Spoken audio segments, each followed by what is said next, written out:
হাই friends, Dhananjay blog চেনেললৈ আপোনালোক সকলোকে স্বাগতম জনালোঁ। মই আজি তেজপুৰৰ ব্ৰহ্মপুত্ৰ নদীৰ পাৰত আহিছোঁ, কাৰণ মই আহিছিলোঁ তেজপুৰ চহৰত অলপ ঘূৰিবলৈ। তো মই ভাবিলোঁ অলপ ব্ৰহ্মপুত্ৰ নদীৰ পাৰতো গৈ অলপ ঘূৰি আহোঁ। তো মই আজি আহিছোঁ, চাওক ইমান ধুনীয়া ব্ৰহ্মপুত্ৰৰ পাৰত আহি কিনে বহুত ভাল লাগি আছে। ব্ৰহ্মপুত্ৰ নদীৰ পানী ইমানে ঠাণ্ডা, কাৰণ শীতৰ বতৰ যে এইকাৰণে।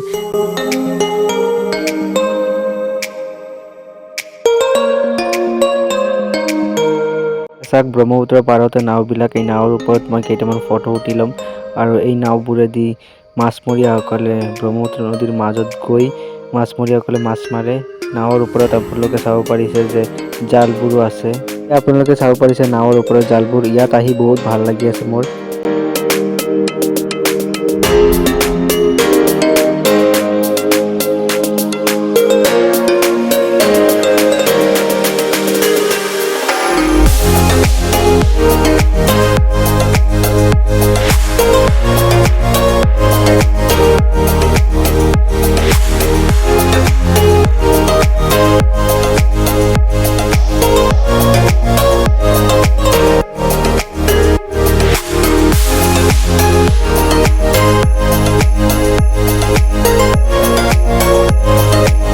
এয়া চাওক ব্ৰহ্মপুত্ৰ নদীৰ ওপৰত বনোৱা ভোমোৰা কৰি দলংখন। বহুত ভাল লাগে চাই কিনে। ইয়াৰ পৰা মই জুম কৰি দেখাই আছোঁ আপোনালোকক।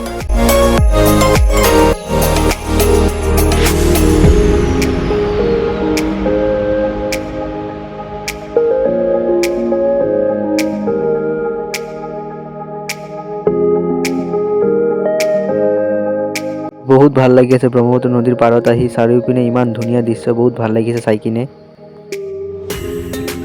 আপোনালোকেও মোৰ ভিডিঅ'টোত এটা লাইক কৰি দিব, কাৰণ ইমান কষ্ট কৰি ভিডিঅ'টো বনাই আছোঁ। এয়া চাওক ব্ৰহ্মপুত্ৰ নদীৰ মাজত এখন বোট গৈ আছে। মই জুম কৰি দেখাই আছোঁ। বহুত ভাল লাগি আছে চাই কিনে।